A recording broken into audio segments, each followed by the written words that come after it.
because there should be like a repeated loop of Emily. Yeah, obviously, quite the arc.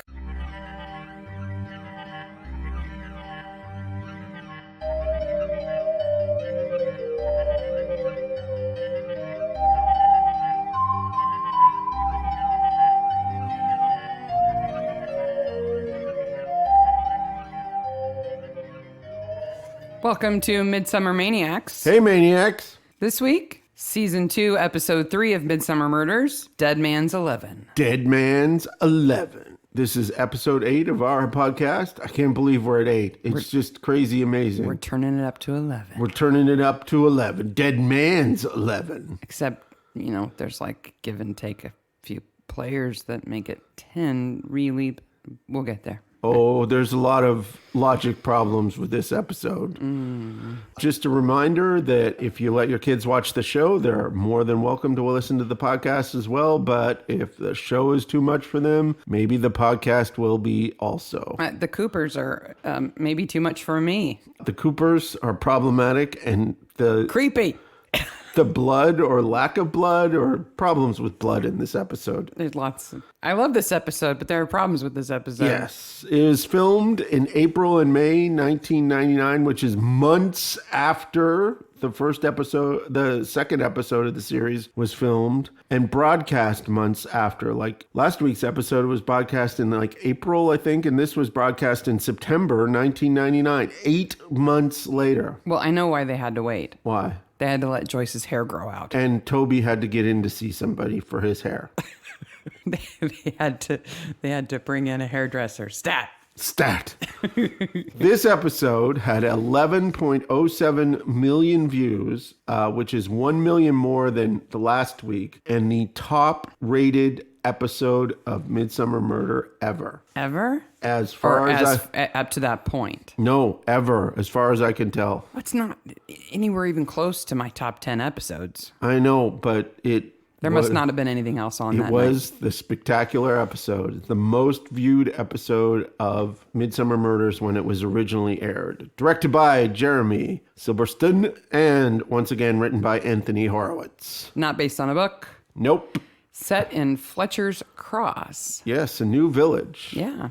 And the pub in this episode, which features prominently, is the Queen's Arms, which I was thinking today, like the sign has the Queen with her arms, but I think it's probably arms like, weapons? We have swords and stuff arms. But I could be wrong. It could be the Queen's elbows. The Queen's foot. The Queen's knees. Oh, we start with Sir Percival Prancelot. Well, yes, we do. This awesome story being read to a child. You think it's an awesome story? I think it's the lamest fairy tale ever. Sir Percival Prancelot? Nobody else was brave enough to go, so he had to do everything. Plus, I think the child is way too old to be being read to. Yeah. And then she's sick, and then that's completely forgotten completely. Well, she just has a cold or something. I guess. She's not dying of tuberculosis or anything. So they do a juxtaposition here of reading the story of Sir Percival Prancelot, which is a book that they created just for this episode. You looked that up? I did indeed. I'm glad they made it up. I'm glad that somebody who probably did the dragon picture for the episode of The Written in Blood. The Written in Blood episode probably did these pictures also. Yeah. Juxtapose that with this scene of a quarry where a worker is trying to blow something up with the worst safety goggles of all time. Like safety goggles they give you in high school to protect you. He borrowed them from the middle school science lab. Yes, they're from the middle school science lab. But the detonator wires don't The work. plunger does not work. And he said, I hate the way he says Frasier. Because it's Frasier, but he says Frasier. Frasier. And so there's a whole kind of the king in the night, and the dragon is the explosion, and then boom, and the curtains fly open for some reason. Yeah, well, it's just coincidence. And then we're left with the shot of the dragon.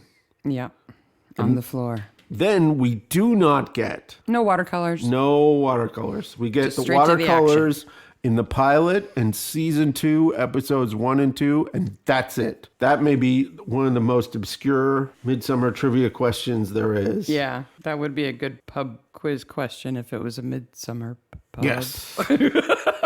And there's a cricket game going on in the We're green. off to the cricket. I'm just going to say right off the top, even though I've watched several videos on how cricket is scored and played, I still really don't understand the game, and we're not going to go into it or why Troy sticks out his tongue and his finger. So I was in Jamaica on a vacation once, and one day it rained all day, really hard. And so I sat in a bar having fruity drinks and watching cricket with a couple of people who were from Jamaica, like natives who were from Jamaica. Okay. And they explained cricket to me while I was sitting there because I said, I don't understand this game. They're like, oh, well, we'll explain it to you. And over the course of about a dozen umbrella drinks, I learned about cricket and I understood it then. And now I don't understand it anymore. It's like bridge. It's a game in which the rules are made up by the people to confuse the people watching. Yeah. And there's a tea break. There's several tea breaks. Apparently you can go for a snog with your girlfriend. Or, drive off to work or wherever you need to be. Wherever you need to be. So one of the things that I wondered whenever I see cricket, I always wonder why they wear white. And we saw in the last episode in Strangler's Wood, we saw people wearing white at the bowling club too. Yes. And so I did some research into the white uniforms for cricket. And I'd like to say that what I found helped me understand it more. Well, it's cricket, so it does not work that way. The explanation for the uniforms is as elusive as the rules of the game. So the story goes that the players, originally they just wore whatever, but then they started all wearing white. And the reason they wore white was to reflect the heat. Because, the UK is so hot. Stupid hot in the UK. It may go close to, 25 degrees Celsius. You wear white to reflect the sun so that you can also wear a sweater and not get too hot, apparently. And the sweaters and their caps are wool because wool absorbs the perspiration and doesn't get cold, while cotton might absorb it, but then gets cold. So while you're trying to stay cool, wear the wool because it keeps you warm, even when it's sweaty. And people say my game of hockey is complicated. I looked really hard because I guess initially when the white uniforms were introduced, the shirts were a white button-up shirt that had big red polka dots all over them. Oh, I could not find a photo of those, but I did find quite a bit of documentation about how to get cherry streaks off your pants. So there's a scene in the second game when Troy's playing where he's about to bowl and he rubs the ball on the crotch of his pants. Yeah, I have a note about that. Apparently all the bowlers do it, is to clean the ball like you would with a baseball to make sure it's not got dirt on it or anything. But when you do that, the varnish of the ball can stain your pants. And those are cherry stains. They call them cherry stains. Or at least that's what you tell your wife they are. Because it's like a cherry red varnish. I guess. So that's what I know about white cricket uniforms. You know what else is happening while the cricket game is on? There's a storm. The Barnabys are buying a house. Yeah, because Joyce doesn't have enough to do. It's all Cully's fault. It's Cully's fault. Well, so they're going to buy a new house because, they can downsize a little bit because Cully's moving out. She's moving in with Nico in London. And we'll cover that when it comes up. Well, that's the conversation that they have. Well, no, they don't talk about Nico then. That's right. They talk about that after. So first they go to the Coopers' beautiful thatched cottage. So the Cooper's house is beautiful, but what is inside, maybe not. They're a weird couple. So it's a thatched cottage on a village green. This would be $1 million house. Yes. Easy. And we meet Christine Cooper, who is better known as Umbridge from Harry Potter. Yeah, it's Imelda Staunton. She played the evil Dolores Umbridge. She's also been married forever to Jim Carter, who plays Carson in Downton Abbey. Oh, I didn't know that. Yeah, they've been married for a very long time. Oh, that's nice. They're cute I'm sure together. they're happy. So she clearly puts her face forward by saying it's lovely that the sound of the cricket bat, and she knows that if Jesus was to play a sport, it would be cricket. It would be cricket. And she and Colin are born again, so she's got a personal relationship with Jesus. She has a personal relationship with his Jesus. Sporting preferences. Then we notice while they're showing the game that the old guy from the car, who we haven't really been introduced to other than he's the king, the boss, is playing cricket. And there's some problem with how they play. Him and a young player get into an argument, basically. Yeah, it's Robert Cavendish and Charles Jennings. Christine's husband, Colin, arrives. And they're one of those couples where the man is very tall and the woman is very short. So I looked up how tall they were, because there's a shot where you're like, whoa! He's gigantic and she's miniature. He is 6'4" and she is 5 feet even. They are 14 inches apart. That would explain it. But boy, they like to get all over each other. And he says that he was just down at the church getting it ready for Whit Sunday, which is a name that is used especially in Britain and Ireland, throughout the world of Catholic, Anglicans, and Methodists for the Christian festival of Pentecost, the 7th Sunday after Easter. So Easter is usually, let's just take it as the middle of April. Mm-hmm. So that would mean 2 more weeks in April. The 4 weeks of May puts this Pentecost festival usually in the last week of May or the first week of June. Do you remember Whit Sunday when you were at church as a kid? No, I don't. Not at all. So it's not a big thing? No. It's not like Palm Sunday where it's a big thing? It's a celebration, as far as I can tell, that it's 7 weeks after Easter. That's what they're celebrating. Wow, that Easter, 7 weeks ago. And he works security at Costume Museum. I don't know what's in that museum. It should be a murder museum. That would make it a lot better. Like the minister's scimitar should be in there, and somebody's head, all the arrows and the head, the orchid, and yeah. They're gonna quit their jobs and do missionary work. That's why they're selling the house. Right, they're gonna go to Africa. This incredibly expensive house. How did they get that? Oh, we'll find out. Oh, we'll find out. Yeah. So he's a security guard at the museum, and they're selling the house, and they ask Tom what he does for a living, and before he can answer, Christine tries to guess, and she says that maybe he's he's a businessman or a civil servant. A civil servant. He says he's a policeman, and all of a sudden they freak. Like, she doesn't hide it very well either. She's like, oh! But they do some good acting there. Yeah. They're both very good actors. And Barnaby immediately, as soon as they leaves, calls them barking mad and says they're suspicious. Well, yeah, because they live in a house that they should not be able to afford. Yes. It's just kind of obvious. Off to the Queen's Arms for lunch. Yeah. With Cully, this is where we find out she's moving to London to live with Nico. Okay. Now, you all know what kind of nerd I am. Hollow Man was broadcast March 19th, 1998. Mm-hmm. And this was broadcast September 12th, 1999, which is 1.4 years different, not 2 years. Cully says she's been dating Nico for 2 years. And what about, wasn't she dating Troy in the last episode, possibly? She went out with a policeman. Or maybe Joyce just said that to kind of stab at Tom. And what about, what's his name, the play guy who gets shot with Fletcher? Simon Fletcher. Like, who she would have been happy to kissy kiss with. I got to tell you, Nico, maybe there's some stuff going on.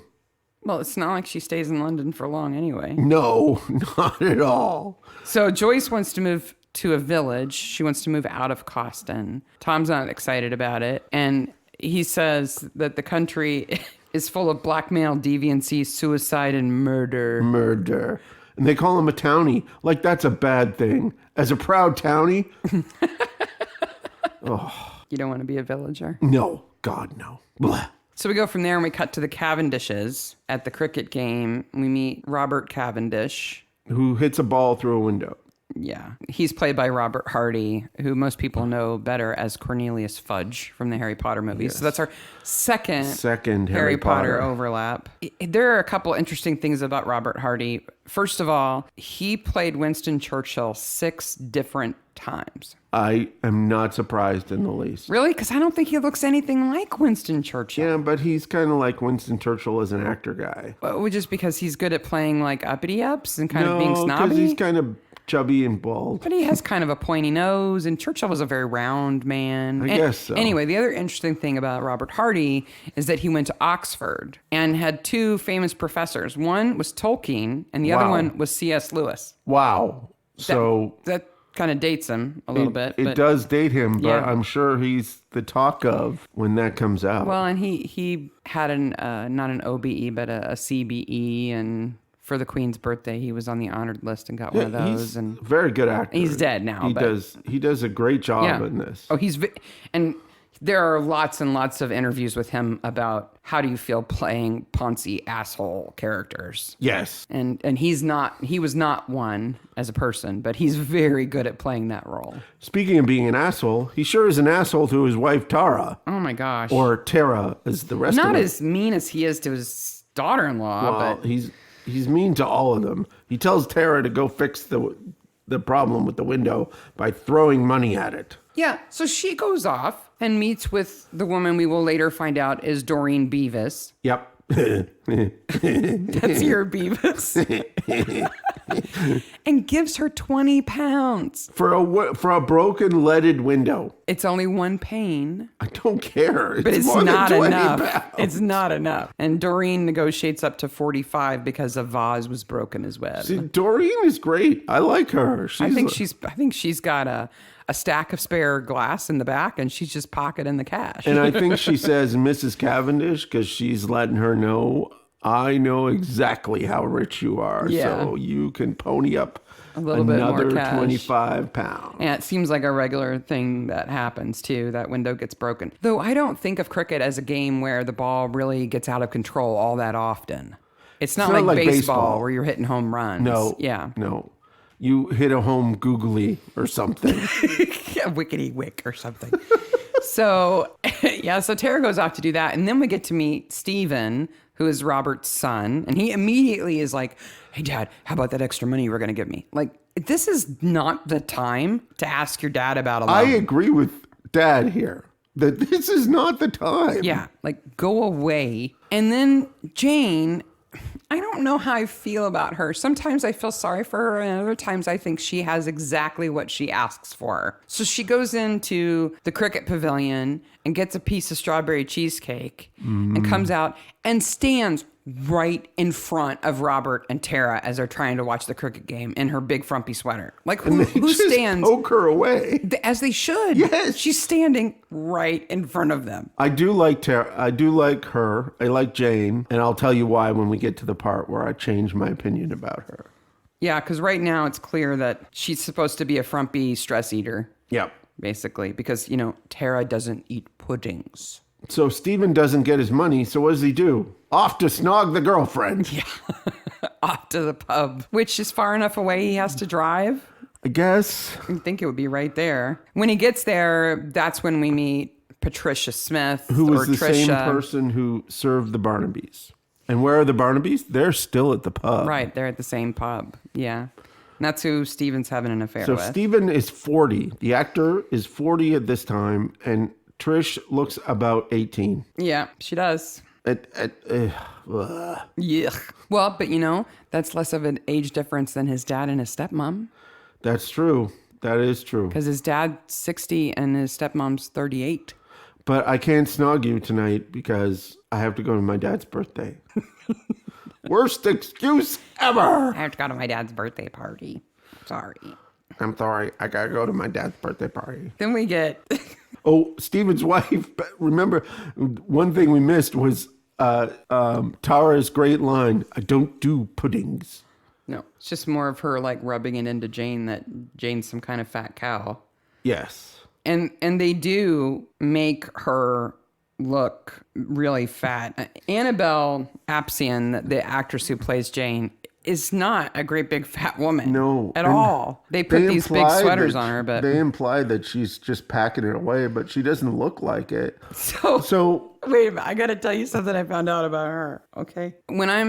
My job as part of the prep for our episodes is I go through the actors list, and I usually just pull it from IMDb, and I, do some Googling and read some articles and, read some reviews of other performances that actors have done. And I try to find something interesting. And that interesting thing is usually related to their acting career. Yes. That's kind of what I typically find. Usually. Unless they're royalty, like Ponzi Bill. Right. Jeremy. Yes. From last episode. But Annabelle Apsian, she's a great actress. She's in lots and lots of things, including Shameless. Yep. She's been in Shameless a few times now. But she's also a follower of this holistic body treatment movement called the Rosen method. Okay. And she's like a co-founder of this thing. And it's like a meditative, I don't know, Personal body wellness. treatment thingamabob Yes. system. Anyway, but in an interview, she said that the biggest benefit that she's got from it is that she is able to move her boobs without moving the rest of her body. Now, And then she did it. There's footage. that'll have to go in the show notes. And she's not doing like pec exercises. It's very weird. Are there tassels involved? So now I'm thinking of her eating cheesecake, moving her boobs without touching them, with the rest of her body being still. It's just so, it's so strange. It's like a party trick. I can move my boobs without moving my body. Yeah, basically. Yeah. And it's like evidence that this Rosen method has been good for her. Good for her. So now you know about that. Good for her. So who interrupts the snogging at the Queen's arms but Barnaby? Coming out of the bathroom, still zipping his fly. Still zipping his fly. There's 2 fly zipping scenes. There is. Yeah, there is. So he interrupts the snogging, and then they go outside to meet the Fletcher's Cross Ramblers Association. Led by Zelda Frazier. Zelda is a great name. She's played by Delia Lindsay, and the best thing I could find about her was that she was in this Hammer movie in 1970 called Scars of Dracula. Yeah, I saw that. And she's one of those hot tamale wearing something you can see right through kind of nightgown characters in that movie. Oh, okay. She's beautiful. Oh, I'll have to in find this- the poster and maybe a shot from that movie. In this, she for the is notes. a bossy, trudging rambler. Yes. She's so excited. They have 107 signatures. It's not hard to imagine being excited about anything that's against Robert Cavendish because he's such an ass. I do understand. And Barnaby's like, oh, blah, blah, blah, blah. I'm not even from here. I'm not even from here. Cully's like, I'll sign it, whatever it is. Of course you will. Barnaby asks who would want to walk across a mere anyway. A mere is a lake that is often more broad than it is deep. Like a swamp. Yes. Okay. It's a fancy British word for swamp. Yeah. Which is why Zelda can fall in it later. Yes. And we're all kind of like, yay, boo, at the same time. Cricket's all done, and Cavendish is the coach, so he talks about defeating Badger's Drift, who they were playing, and who knows how they defeated them 113-14 with 6 chuckers and an extra googly. They're going to play Midsomer Worthy next week, and Charles, can I have a word? And this is where I realized it was Charles Jennings from Death's Shadow. Death's Shadow. And he kicks him off the team and calls him a gutter snipe. Tells him he can keep score next week. You could keep score. Well, he says, I'm going to kick you off the team, and if you talk back to me, I'm going to fire you too. So now we know that Charles he works there. Works for Robert in some capacity. Now we move to another cricket pitch, which the first time I saw this a while ago, I got confused here. But we're on Midsomer Worthy's cricket pitch now. Yes. Troy has been recruited for the team by Ian Frazier from the Cold Open. Frazier. Troy's answered an ad. Yes. Because they need players. Well, you know. And apparently he's some kind of savant at cricket. He's quite good, apparently. I wonder if the actor is good at cricket. I don't know. I wasn't able to find any reference, but he does seem to have skill. Ian Frazier is certainly crazy, though. Yes. We're going to kill him. We're going to kill him. I mean, his team. I mean, in the game, maybe. And he wears that hat. Is that like an Australian hat? I don't know. What is that hat? What is up with that hat? But he wears it like right down over his face and he gets real close to Troy. And I can just imagine his breath is not good. It's kind of rattlesnake skinny. That's why it looked kind of Australian to me, but I don't know. I don't know. Off to the manor to Creeptown Creeptastic. Because who do you hate more than the rich guy in the manor? The rich guy in the manor who collects Nazi stuff. Yeah, and gets a dagger for his birthday. She gives him an RLB dagger used at El Alamein. RLB stands for Reichsschluffen. Wow. Maybe you should have let me read that. It's Reich, like the Third Reich, Luft, Schwarzbund. It's from the Wehrmacht. Yes. Yeah. Official air raid protection group for the state, i.e. Nazis. Yeah. The Wehrmacht were basically the German army. And Al Alamein is in Egypt. And he gets lovey-dovey over the dagger. He does. I don't have one of these. He's just like, he almost weeps. It's still got the little leather thing. And she, for all their strangeness, and there's problems with their relationship, he really loves her and she really loves him. Yeah, I think so. Absolutely. Because she really wanted to get him a present that he really liked. And she knows him well enough to know he what really he doesn't likes already his have. Nazi dagger. He likes his Nazi dagger. We get the birthday cake. Mrs. Wilson brings out the birthday cake on a big silver platter. Yeah, and Jane cannot, like, she just jumps across the table and pushes her face. I'll cut it and lick my fingers between every slice. I thought you liked cheesecake. I like chocolate too. I like all of them. And then Steven's like, God. And you go, what's wrong? He's and such an like, angsty teenager. Nothing. Oh. And this house is like a mausoleum. Look at us, man. We're just sitting here, just a few of us at dinner. It's so sad. Well, there's a solution for that. Yes, somebody could die. Well, no, they can move. They can yes. sell the house. Yes, we're off to Florida. We'll make you even sadder. Orlando. And then I just have this image of Robert Cavendish wearing Mickey ears, which is just awesome.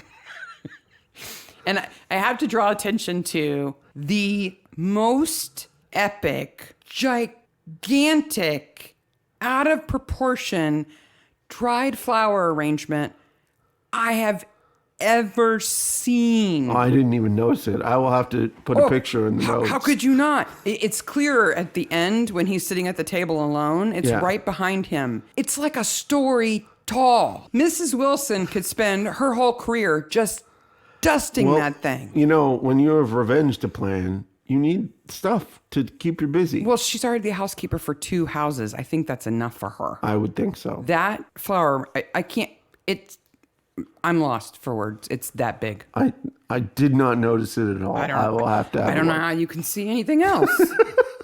You have to like move it aside to see the actors at the table. I'm not giving you a loan, Stephen. No money for you. No. And then why does the dog start to bark? Yeah, because Charlie's outside the window. Yeah. The dog, Kaiser. Yeah. Nazi. whenever Maybe we should just say Nazi instead of Robert. He shows Barnaby the Nazi stuff, and Barnaby is just like, we beat them. They were bad people. Best campaign ever. Best campaign ever. And like, I was so like, Barnaby's 1 second away to say, oh, well, they still lost. Even Troy is like, I know what Nazis are and I know they're bad, so that's bad. Next day, Tara goes for a walk. Kaiser, come here. Achtung! Achtung, Kaiser! Well, we see Stephen get up at 7:50 a.m. Yes. And leave Jane behind in her hideous plaid pajamas. Okay. They sleep in so many clothes. It's just... Well, and that every effort is made Everybody to make Jane... should be like Troy and sleep with no top on at all. Every effort's made to make Jane look as frumpy as possible. And those plaid pajamas are right on. They are frumtastic. I have to go to work, i.e. snog my hot girlfriend. On Sunday morning. Yes. Not even 8 o'clock yet. Yes. Yeah. So when Tara leaves with Kaiser, she says, I'll be back around 10 to Yes. Mrs. Wilson. yes. And Even though everybody later says she usually walks for an hour. Clearly, she's planning on a longer walk. meanwhile, Cavendish is fondling his knife. My knife. He's fingering his Nazi stuff.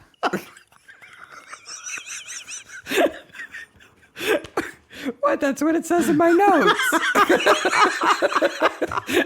It's not the first time. It's not the last time he does it either. He fingers his Nazi stuff again later.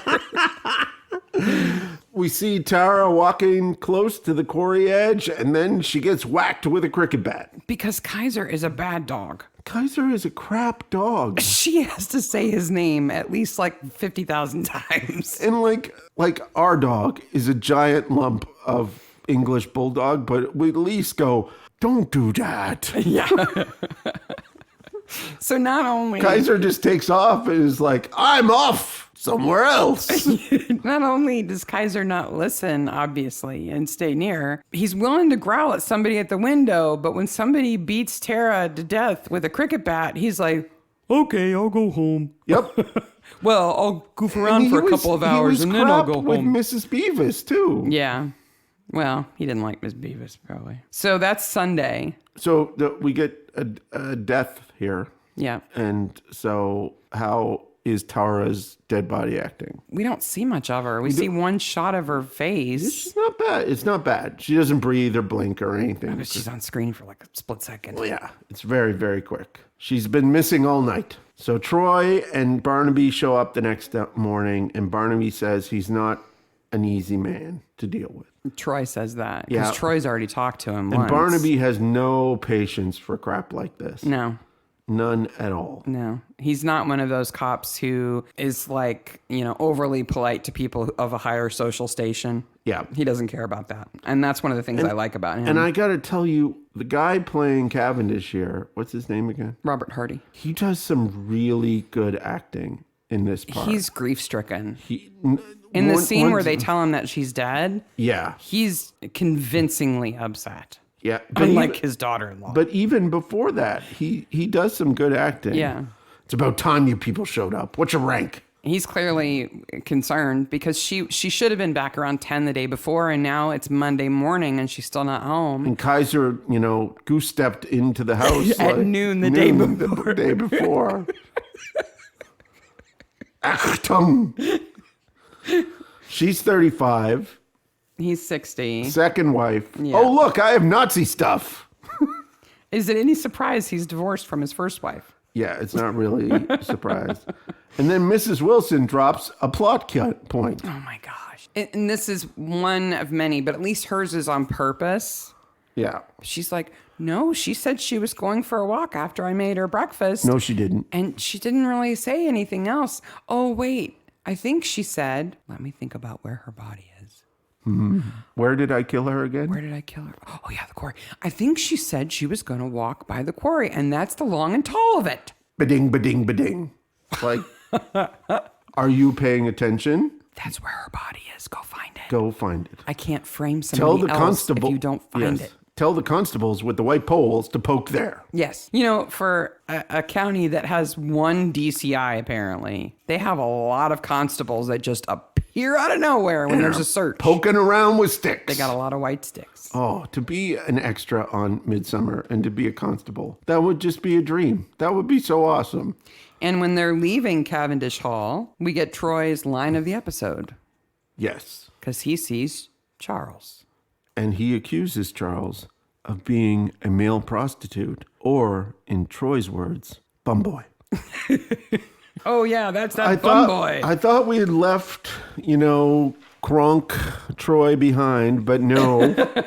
He's back with the bumboy. He's not sophisticated. So they find the body, and Toby has had a haircut. Thank God. And he's only in this episode for a tiny little bit. Yeah. Says 8 or more blows with the cricket bat. It's a true play. It's red on top and black on the bottom. So we've already had Robert Hardy, who was Cornelius Fudge in Harry Potter. We've had Umbridge. Imelda Staunton, who was Umbridge. And now we've got Toby Jones, who played the voice of Dobby. Yes. In the video game, too. Yes. It's a Harry Potter-a-thon.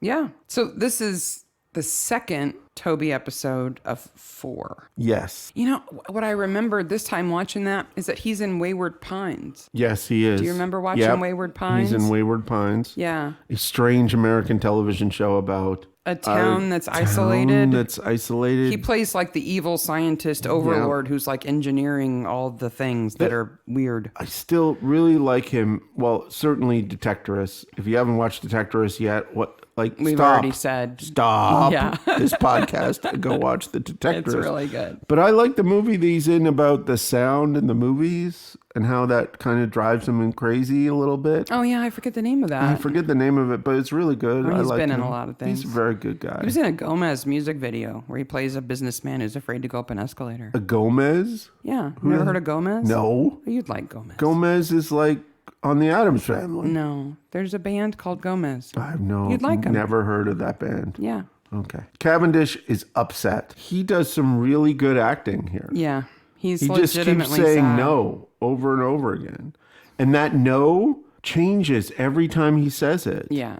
And it's really good. Because it's sort of in response to questions they're asking him and sort of just in denial of this nightmare that's happening to him. It's just good writing and good acting Then there. Jane walks in and she's like, "What's happened? Have you found Tara?" She's dead. Oh, okay. Do you have a cake? She was killed with a bat. My husband has a bat. A bat just like that with his initials on it. Does this bat have initials on it? That I got him for his birthday or right before the season. Meanwhile, Cavendish is like, is it a Nazi bat? I like Nazi bats the best. We joke about the stuff we Google when we're prepping for this show. As long as he's not fingering his Nazi bat. And I tell you, I have looked up liquid nicotine dosages. I've looked up beheading by scimitar, all this stuff. The thing I was most nervous and most eager to go into incognito mode in my browser was looking up Nazi stuff. It's just gross. I don't want it in my history. And that guy, as we said, he's a great actor. Yeah. He's probably a really nice guy. In the same way that, what's his name from Lewis? Fox. Yeah. Who played evil Nazi scum in Foyle's War. Right. Must have just hated the words coming out of his mouth. Yeah. It's just, ugh. But it's shorthand for reprehensible. All they have to do is say, this guy, reveres Nazi military tactics. And he could be saving kittens and babies at the same time, and he's still reprehensible. It's shorthand for bad guy. Yep. So they go and talk to Steven. At his work, we finally find out that he's an interior designer. Now, have you seen his house? Because it's in need of some interior design. He lives in a little cottage on his dad's estate. Basically, he lives in his dad's backyard. But still, he could have designed it a little nicer. Okay. The suit he's wearing at work on Monday is all the evidence you need. It's a safari suit. A 1990s safari suit, and it's hideous. I'm off to Kenya. But it's not nearly as ugly as Christine Cooper's sweater. Oh, Christine Cooper. Did you notice that sweater? That is just... And she keeps moving it, and it makes it more noticeable. It's just hideous. My notes say, her sweater is hideous, shredded, brain-like, nubby. I couldn't think of enough adjectives to describe just how nasty it is. So Steven says, I was at work on Sunday morning, not snogging my hot girlfriend. Why does he keep his cricket bat in the downstairs loo? Well, sometimes when a man is on the loo, he needs to stroke his cricket bat. Who knows? I was like, is it right next to the front door? So it's like home defense? Is it a way to scratch your back when you're sitting on the toilet? I don't know. I don't understand. Maybe his googlies needed googling. And he just says it like, oh, I keep that in the downstairs loo. Yeah, like everybody keeps it in there. And anybody could have obviously had access to it, I guess. Sure. People just come into my house all the time. To use the loo. They leave, and Mrs. Cooper comes out and spills the beans. Yeah. He wasn't at work on Sunday morning. All the invoices are up to date. We're born again, so we can't lie. Except about our creepy sex stuff and stealing coins. Yes, but that's different. That's different. And so Steven calls Trish at the pub. Now, I know Trisha's young, and I know she hasn't been in the village long. Nope. And she hasn't worked at the pub very long. Nope. But when you answer the phone at the pub, you answer, hello, Steven. Queen's Arms. Steven. Apparently, she just answers every call. Steven. She does not know how to answer the phone. And he calls Trish to plan the alibi. Yeah. And this is also where we learn that Charlie also works at the pub because he lives there. Exactly. Barnaby and Troy are there because Barnaby knows Troy is not telling him something. And the thing he's not telling him Is that he's on the cricket team. he's on the Midsummer Worthy cricket team. Yeah. I should stop. Barnaby's like, no, keep playing. This is handy. This will get keep interesting. playing. This is where shortly after practice, Troy goes and has a beer with Ian and finds out he was the foreman Yes. in the explosion that we saw at the beginning of the episode. You might have recognized him. I didn't recognize him. We also see Midsummer Ramblers are going to do their walk on the 10th of July. Yeah.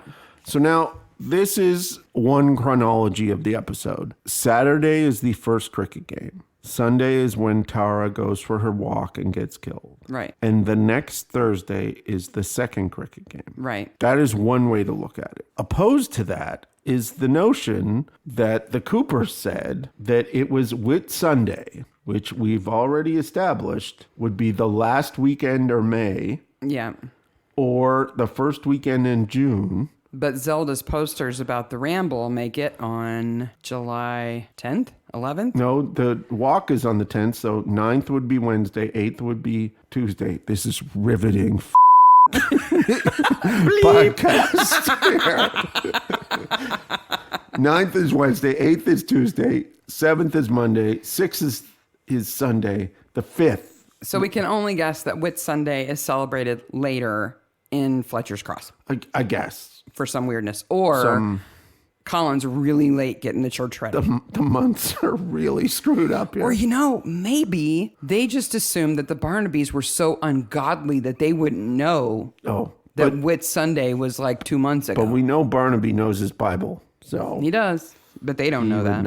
He would know. After Christina goes out and talks to Barnaby and it says, Stephen wasn't here on Sunday morning, she goes back in the office and she tells Stephen, well, he's buying my house. Well, he might be buying my house. But then she goes home and talks to Colin. They're not interested in us. Colin tries to make her feel better. She's sure that the police are just pretending to investigate a murder because they're trying to entrap them. He's going to find out. And then we have the first creepy thing, which is... what you do in your marriage is your business. We're not even there yet. But he calls her Flopsy. Flopsy. And the way he said it is just gross.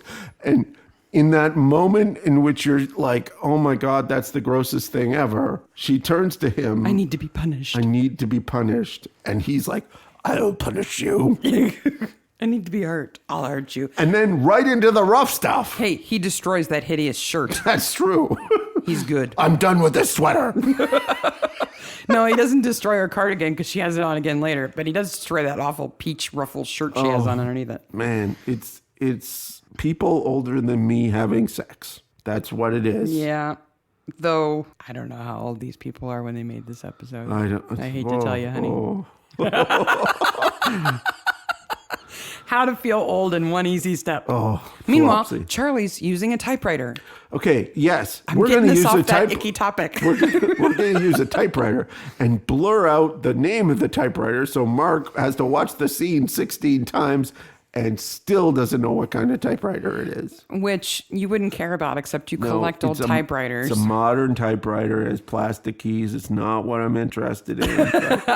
But still, it's even electric. I think it's an electric typewriter. Yeah. But you're still they curious. have the worst. The type is all smudgy and everything. Somebody needs to clean those keys. Yes, I know. I want 500 pounds. Big money. Yep. Then Miss Beauvaison Is Beauvaison on the scene again, and now she runs the agency. I wonder what happened. She says to Joyce, do you want to see this this converted post office? It's called Dunmailin. Dunmailin. Joyce totally doesn't get it. I don't but think it's she hilarious. gets it. Yeah. My note says hardy har. Hardy har har har. Because it's one of those, it's almost like one of those goofy names that old retired guys give their boat, you know? Yep. So you put in all this effort to restore a post office and turn it into a home, and you called it Dunmailin. It's just horrible. Back at the cop shop, we find out Cavendish closed the quarry. It is Stephen's bat. He confirmed it. Oh, yeah, that's that murder weapon? Oh, yeah, it's totally mine. But it's usually in the loo. And we have a time of death, and then we have country living. Yeah, we find out the quarry was closed 9 years ago. The ad in Country Living for the Manor includes the following statement: an outstanding residential dairy and arable farm situated in the Vale of, and I couldn't read the rest of it. You're such a nerd. But it said it was like 75 minutes away from a London subway station. Yeah. And so the impression we get is that Robert has long decided to sell the estate because have it's pictures already and in the everything. magazine. Yeah. Yeah. Which you would assume that they would have had to have written that story like a month in advance so it could be in the magazine. Yes. Yeah. Let's go to Stephen's house. Yeah, Mrs. Wilson works there too because she's everywhere where it's convenient. Yes. Robert's selling the hall and moving to Orlando. And then, okay. Let's talk about plot. Let's talk about what people are wearing. But let's talk about putting whipped cream in your coffee.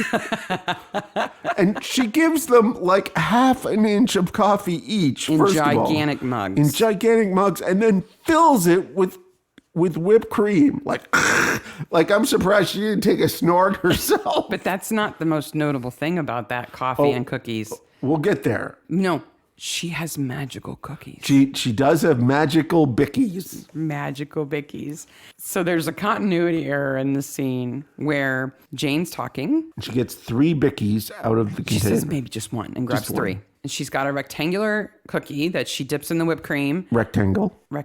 Yes. And she licks the whipped cream off. Yes. And says something. And then the camera cuts to Barnaby, Who says something? who responds. And then the camera cuts back to her, and she's holding a round biscuit. She's already snogged the first one. Do you think?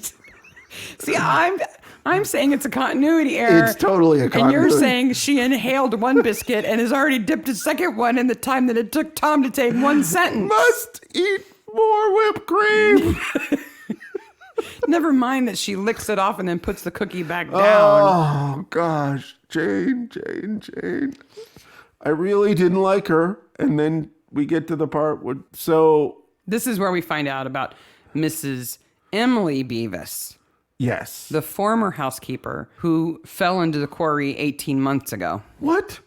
This is a total Midsomer trope. This important murder or death that happened a while ago, you're only telling me about halfway through the episode? They must not have a location database in this county. Would Troy and Barnaby not have investigated this death? That's what I don't know if they would have investigated the death since it was so obviously chalked up to an accident. But still. But I would think that before they went out to the Cavendish's hall the first time, they would have done a little background check You think? and said, wow, somebody died there just 18 months ago. Yep. Tom probably would have remembered. I would think so. But, she was just help, so maybe they didn't really, Maybe. mention it to the cops very much. Speaking of jerks, Stephen returns. I lied about Sunday morning. We know. Let's keep that between us. I was off snogging my girlfriend. Who's half my age. But she's only been here for a year and she doesn't know anybody. She doesn't know anybody. He's so mean to Jane. And then Jane says, oh yeah, you going to prison and me starting a whole new life. How terrible that would be. Excuse me while I make a cake. Then I like her. Because she's not dumb. No, she's She well knows aware exactly of what's going on. And she's not going to get in the way of whatever's happening. No. If he's guilty or if somebody's framing him, that's the worst thing I can imagine. But this is exactly like the last episode where the husband who is a jerk is also being framed and was really innocent. Yeah. And Other everybody's than like, being a jerk. no, go ahead, frame him. It's okay. Yeah. I got to tell you something about Patricia Smith. Trish, the young girlfriend. Okay. Zoe Hart is the actress who played her. Yeah, I tried to find her age. I couldn't find her age. You couldn't find her age because she only was an actor for about 2 years. She's now a Pilates master. Yes, I did see that she's a Pilates master now. Yeah, she owns her own studio. Well, Congratulations. Go Zoe. Zoe. And the problem is there's a character in some American show about Dixie in which there's a character named Zoe Hart. Oh, so it's hard to So find it's her. hard to find her. Yeah. The Nazis out shooting Skeet because, guns. That's what you do when you're upset. Yep, somebody was spying on us. And Beavis, what are you talking to her for? Talking about with her? Go talk to her sister in the village and waste more time. So then we know that Miss Beavis is the same Miss Beavis of the window breaking. Yes. And she's wonderful. She's like, oh, yeah, my sister. I didn't. Nobody told you she died in the quarry. There was nothing suspicious about it. Nothing suspicious?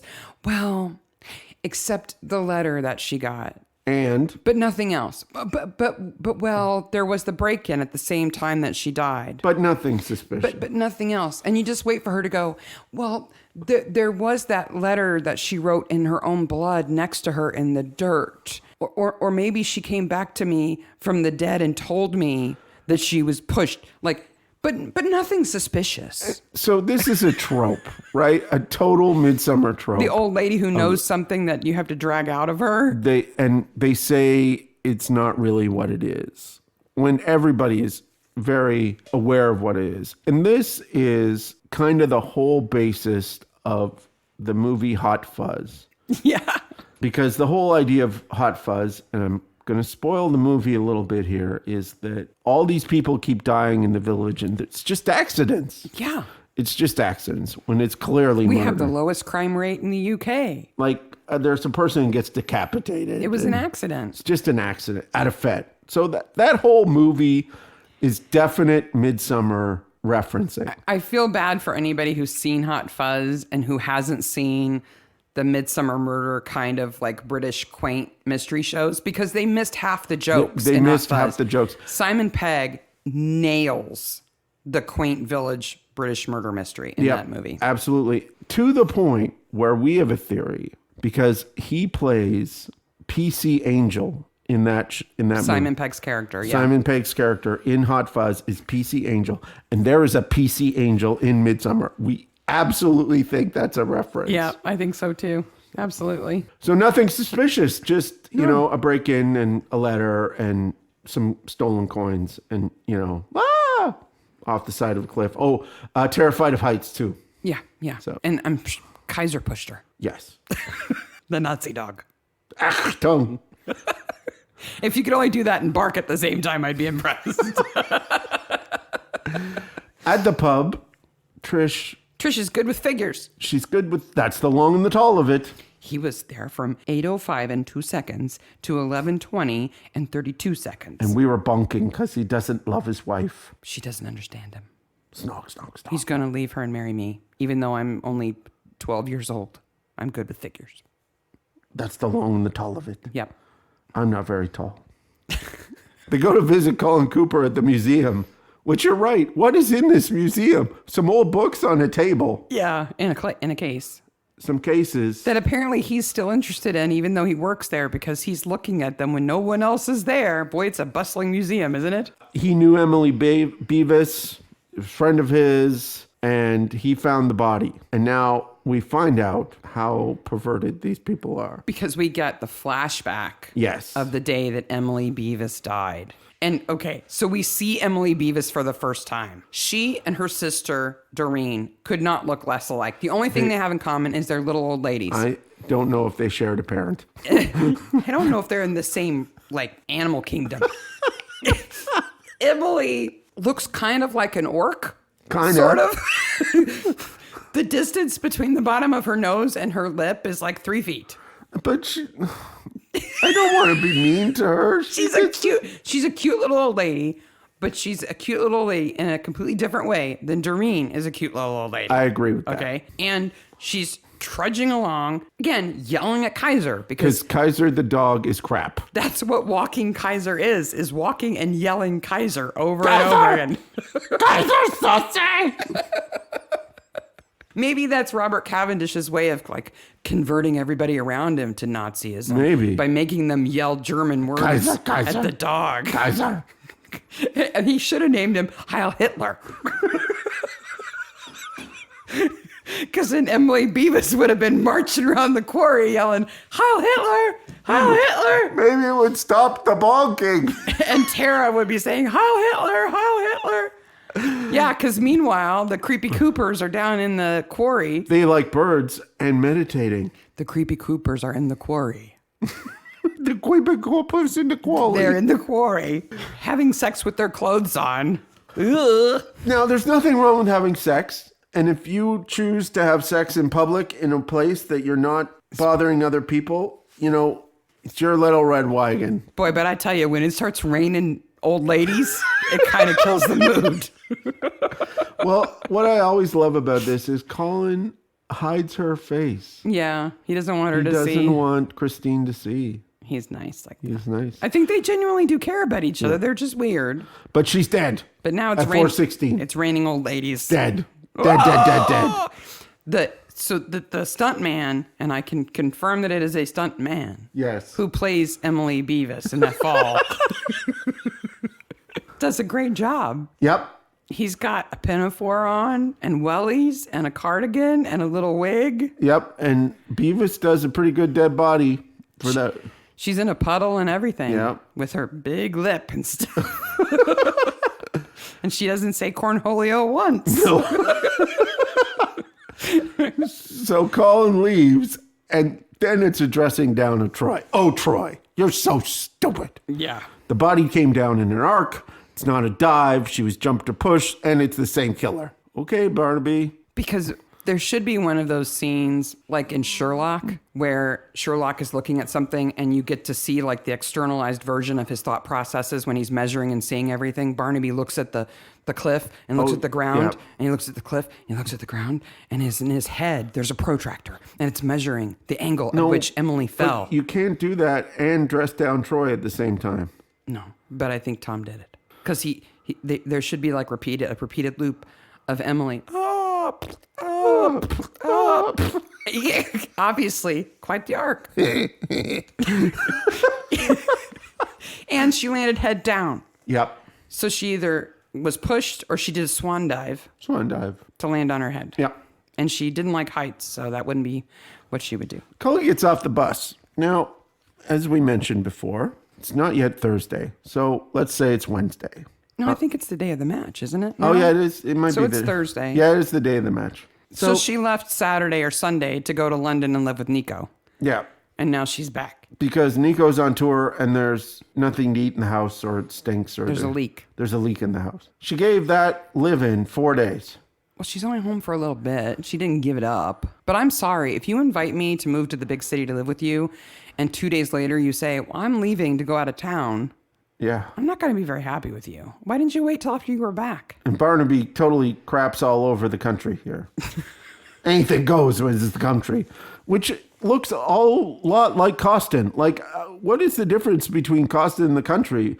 Especially when murderous old vicars can drive there on their bike in 20 minutes. Costin has buses and stores. Oh, he's a townie. Mark, you don't kill somebody just because they make you redundant. Yes, exactly. Unless it's in the country where anything goes. Anything goes. Off to the cricket pitch, which this scene is a really good scene. There's a lot going on here, right? Frasier, oh no, this is not the cricket match yet. This is where the conversation Frasier talks between about, Ian and Troy. And mentions that it was Matthew Draper who died and he had a wife and kids at home. And there was an investigation and everything was blamed on me and he died for nothing because they closed the quarry 2 weeks later. 9 weeks later. But again, so not only do we have the awesome Emily Beavis fall, we've got the stunt man playing Matthew Draper flying back from the explosion. Yes. In his 7th grade science goggles. Yes. But it's well done. It is. That's two. There is an stunts. explosion in this episode. Yeah. And it's not a little hut like later on. Later on, yeah. So Zelda has a meeting with the Ramblers, and there's someone in the back row. Oh my gosh. I'm still not over that woman's hair. My hair is not perfect, okay? But I make an effort. You have wonderful hair. The woman in the back row of the Ramblers meeting made a lot of effort to do something to her hair. Okay, start the episode, fast forward to this meeting where Zelda is on the stage. And then a lady gets up in the audience to ask a few clarifying questions about the ramble the next day. Behind her in the back row, to her right, is a woman with blonde tentacles. Tentacle hair. Nubs. No, because tentacles, you could say, oh, they're crazy dreadlocks. And they might move then. They're not. It's like nubs all over her head. It's like hedgehog hair? No, it's not that much, but... It's like buns. Oh, it's just horrible. But like 6 or 8 buns. Sausages. It's like sausages. Yes. Blonde hair sausages. Kaiser comes out of nowhere and bites her hair. Blonde hair sausages. Sausage. Aryan sausage. It's clearly hair that took an effort. The ladies like her and the one gentleman that's there. Yeah, it's definitely a ladies' ramble. Of course, when you actually see them rambling, it's more like a trudge. They're more like the Fletcher's Cross trudgers. It's right over here. On this path that we're all following. Yep. This way. On this path that we're following. Well, and this giant map I'm wearing around my neck like a lost child. The Coopers called the police 40 minutes after they found Emily Beavis. Yeah, that's pretty suspect. Damning. Yep. They claim they got in their car and drove to town to call the police because, of course, they didn't have a cell phone, but they passed a lot of phones on the way. Yep. And now we're at the pitch with the Fletcher's Cross versus Midsomer Worthy game. It's the big match. Now we're on Thursday, the 10th of July. The only date we can be sure of in this entire episode. Yeah, and what this tells us about this cricket team is that these are uppity unemployed people who can play cricket at 2:00 on a Thursday afternoon. Even Troy needs to ask for time off. Yeah, but I guess we assume everybody else is just independently wealthy or something. So Mrs. Wilson's there, and she's like, Trish who? Well, you're stupid. Oh, hi, lady, I hardly know. Oh, hello, young lady, I hardly know. We don't know each other. And meanwhile, Jane's like Cookie Monster at this sandwich. Have a sandwich. Table. Nobody will notice. She grabs 5, crams them in her face. Okay. Now, we've mentioned we don't know much about cricket. Okay. But we do know one thing, that there are 11 people on a team. Yes. Okay. So there are actually, so this is how it breaks down. Okay. There can be up to 15 actual team members. Okay. But 11 people play in a match, unless you're playing with these weird, like, super specialized roles in which you can have a few people you trade out. They make this stuff up. Like in baseball, when you've got people who only bat but don't run. Yes. They do have some roles like that. that. But that only makes the team bigger. It doesn't make it smaller. So the minimum size it has to be is 11 because it's 5 to 6 batsmen, 4 to 5 bowlers, and 1 wicket keeper. wicked. Wicked. Like a sticky wicket? Yes. Okay. Because there's those pins on top that need to fall off, but if they're sticky, if they might appear like they're glued on and you can't knock them off. Okay. That's a sticky wicket. Okay. I do remember that from when I was drunk in Jamaica. Okay. So Robert was 11. He's not there because he's upset. Grieving his wife. Right. So we're down to 10. 10. Okay. But Colin's going to play. So we're back up to 11. Okay. But Charles has been kicked off the team, is now going to score keep. So we're back to 10. 10. So they really don't have enough people to make a team. No. But they play anyway. The truth of this episode is Midsomer Worthy should win by default. The truth is that there are not only magical cookies, but magical daggers. Oh, the dagger. We'll get to that. Cavendish is at home, fingering his dagger again. He's fingering his Nazi stuff. Yeah. Literally. He's got the drawer open, touching things with his finger. Ian Fraser arrives. Okay, so he's there at the pitch. Cavendish is at home with all his Nazi stuff. Yes. Mrs. Beavis has a shield, which is a trash can lid. Dustbin lid. Gives Barnaby the letter about Dad's coin collection. Which Emily had asked Colin Cooper, to help her value. Yeah. And isn't he nice? He did that for her. The walkers go on their walk, so they're out at Cavendish Estate. They're ramblers. They're rambling, sorry. Trudgers. There's a weird shot of the coin as it's flipped. Mm-hmm. It's a very weird shot. To decide who bats first. Troy bowls and bats. because we see him do that. Yep. And Charles rubs the keeps ball on his crotch. Wow. Do you have an itch, dude? Like, do you need to take a moment? It's a close-up, too. It is. It is a lot of Troy crotch. It could be a stunt crotch. It could be. Charles keeps score in the scorer's hut. Okay. Walker goes and gets a drink. Who is Walker? No, I have no idea what that line is. Stephen goes to the cricket hut, sees Mrs. Wilson, and she gives him a cup of tea and says, "Can you take this to the scoring hut?" But before that, Charles gets the count wrong.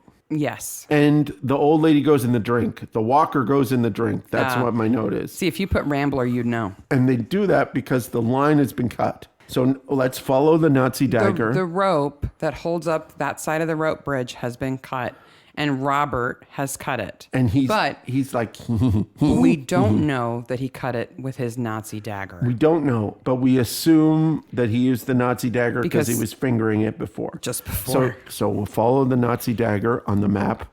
It goes from the Cavendish estate to the bridge. Yes. Okay, that's where it is now. To the scoring hut. It's No, like Dora the Explorer. What? How did it get there? Nazi collection, rope bridge, scoring hut. It's like Dora the Explorer. Yes. It somehow gets into Patricia's hands. Yes. There's a reference to Cluedo, which for our American people is Clue. Okay.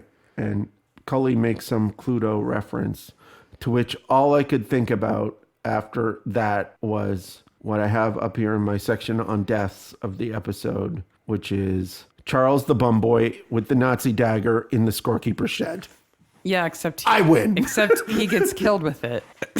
But that's funny. It is. Except I don't think there's a mystery about the Nazi dagger, because I think there's a little time gap. And what convinces me most that we don't have an issue with the Nazi dagger is that Robert loves that dagger way too much to use it to cut the rope of a bridge. He wouldn't do it. Okay, it's but too special. Mrs. What's-her-name's already at the place, and he was looking... Yeah, but Trish isn't. We don't know where Trish is. Yes, Trish is there too. She's in the cricket pavilion. Yeah. But she says go put the water on the urn. Trish goes into the kitchen, and then we don't know where she goes. Oh, she could have run back to Cavendish Hall, grabbed the Nazi dagger, and came back. You're doing mental gymnastics for a screw up they made. No, I think it's critical. Then show a scene where she's taking the dagger out of that somebody's taking the dagger out of the case. Well, I think they must have done it while Robert was out in the woods tee-heeing over Zelda falling in the water. I bet you there's a cutting room floor scene of that that got cut. Yeah, I think there is too. I think they just kind of went, and she got it somehow anyway. Yeah. She uses it to kill Charles to further frame the Cavendishes. There's already a number of problems with this death. So the idea here is that Trish takes the Nazi dagger into the scorekeeper's hut. And as Charles reaches up to change the numbers, and they're killing him because they're blackmailing him. It's not really important. She stabs him in the back. Now, I'm not a doctor, or I don't play one on a podcast, okay? But I have to assume that there might be some spray of blood at this point. I don't think so. I do. I think if you stab somebody in the back, close enough to their heart or to their spine, either way, to kill them quickly, like it does, and you leave the knife in, I don't think there would be a lot of blood. I think it would seep out at the very least. I think it would seep out, but I think it would take some time. And though she pulls him against her in her white shirt to lower him down onto the floor, she doesn't get close enough to him because the knife handle is between them. No, there would be blood everywhere. She would be covered in blood. I don't think so. And she goes, I think he was asleep. Like... No, he wasn't asleep. No. So she grabs his sweater and his hat and then sits down at the counter pretending to be him and corrects the score because the score went up artificially because he was like, oh, after he got stabbed. Yeah. She screams. They find out he's got money in his pocket. And then Troy's interviewing Stephen and he asks him the question, was your relationship of a sexual nature? Sexual. And he lawyers up. Which is the smartest thing he does in this entire episode. Because the lawyer's going to be like, they did it. Yeah. So Steven's taken the tea to the scoring hut because Mrs. Wilson didn't ask him to. No. Can you find somebody who might be convenient here and going back to the match who might carry this cup of tea? Oh, you'll do it? Oh, Thanks. you. If Steven said, no, woman, do it, it would all be different. Ask that girl you don't know to take it. Yes. Even Barnaby says this is all too neat. Yeah. When they confront Trish after she finds the body and comes out and I screams. told you what he wanted me to tell you. He might have been there later or earlier. I don't know. Now we're off to the Coopers because there's some truth telling to be done here. Well, we've got the blackmail letter in Stephen's cottage. Yep. Where obviously Mrs. Wilson has planted it. We know that Charlie was the one outside the window at the birthday dinner. Yep. Staring into the window. We've got a little scene in the police station. Was the scorer miscalculation a message?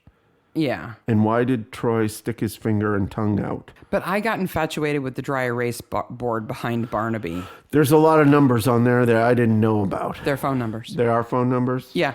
One is Tim's phone number. Tim. Who apparently lives in Pontypool in Wales. Oh. There's also Let's call Tim. There's also another number for Slough, Slough. which is just west of London. Yes. Yeah, so it's a list of phone numbers. It's a good thing to have in the police station, just up on the wall. Yeah, random Tim, Bob, whatever. Slough. So then they go to the Cooper's house, which is named Portland Place, which Yes. is Portland Place is a famous road in London, by the way. There's a lot of like dukes and stuff who live on that road. Barnaby is here for the truth. That's it. They've got one chance to confess. You killed Beavis. Cornelio. And Colin is like, no! And then he goes, sweet Jesus.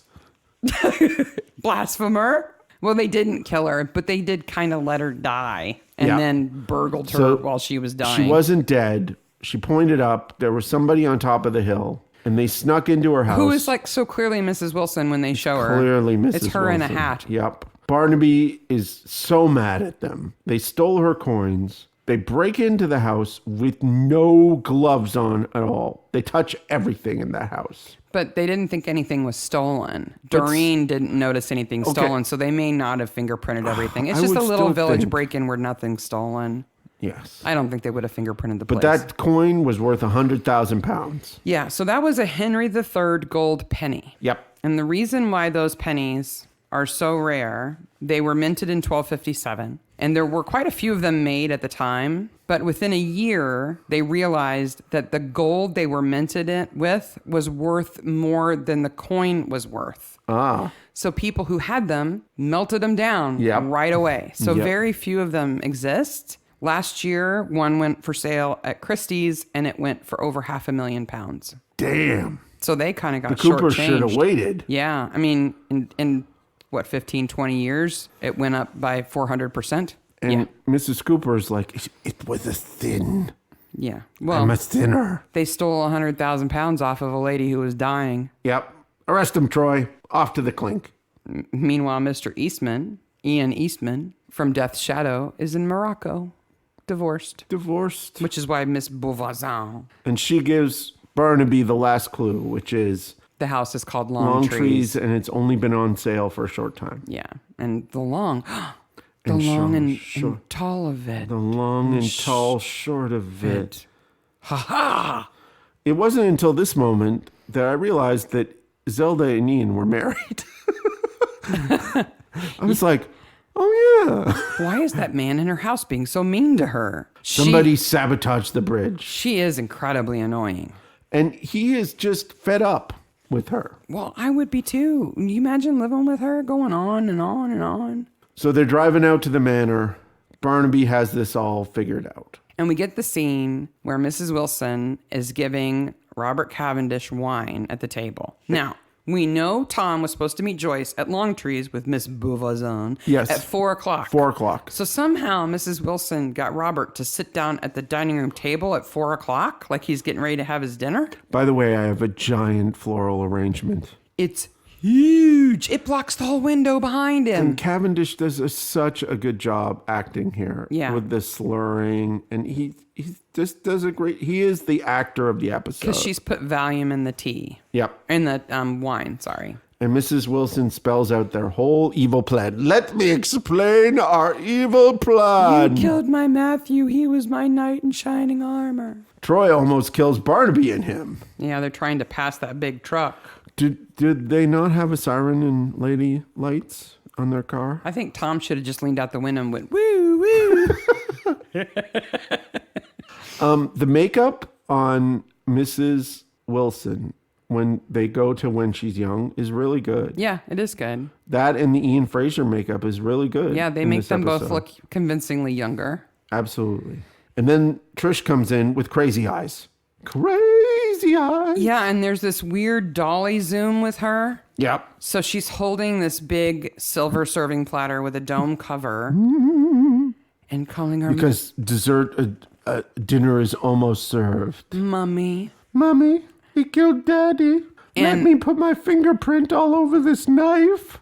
And it's like a scene from The Shining. It's very weird. Because she's like moving but not moving.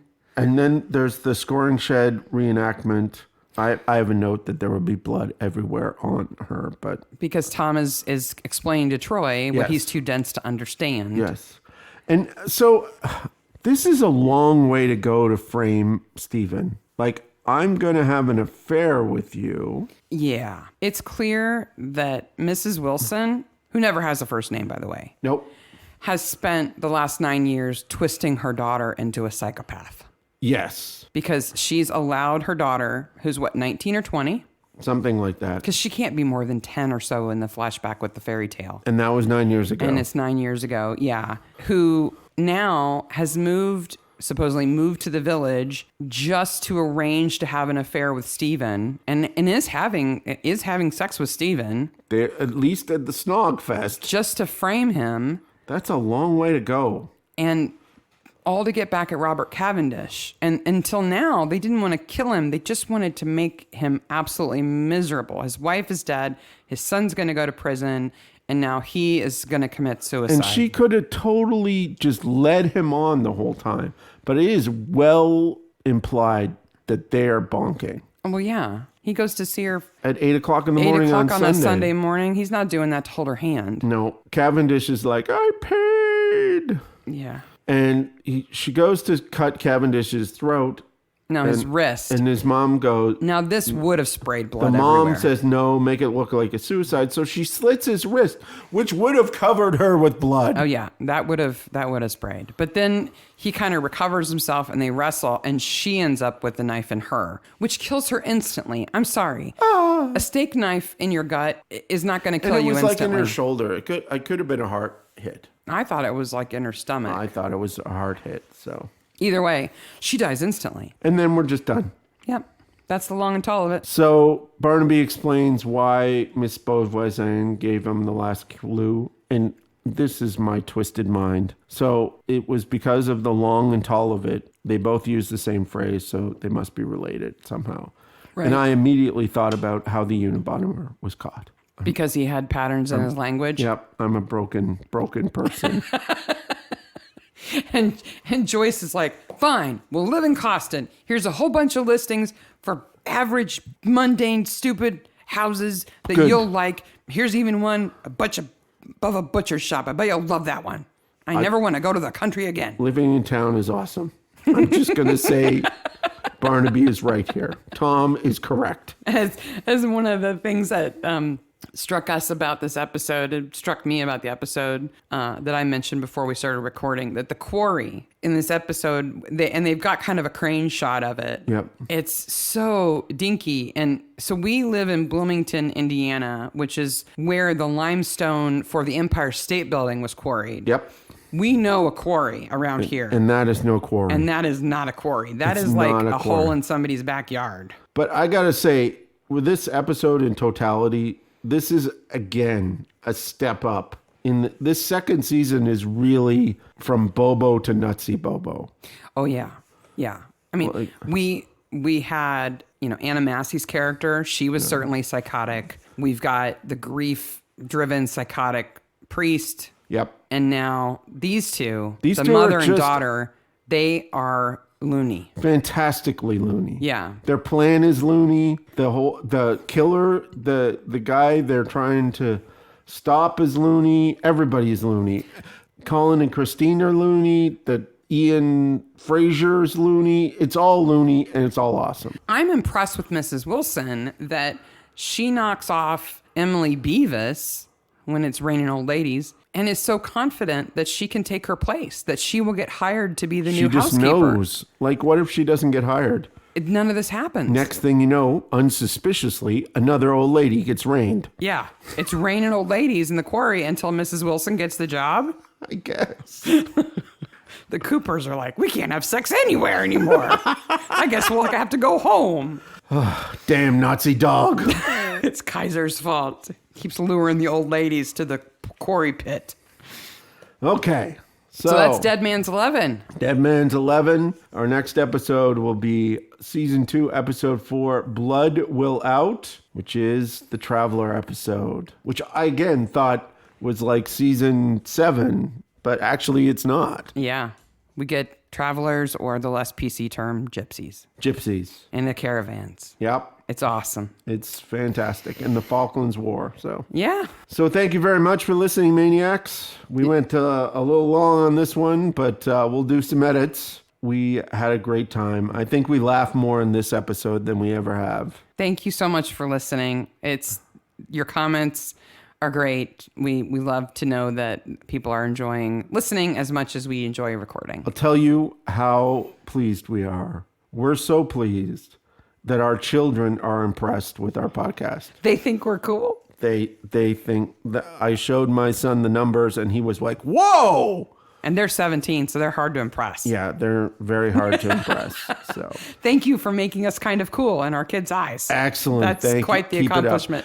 Our Twitter feed is at Midsomer Maniacs. Our Instagram feed is at Midsomer Maniacs. Our Twitters are, mine is at Typewriter. I'm at IntelliGirl. And we're available on any podcast station that you choose to listen to us on. Please, if you're on iTunes, rate and review us, because that goes a long way to placing us in the search and all sorts of other things. Yeah, it helps other people find it. So thank you very much, and bye, Maniacs. Bye, Maniacs.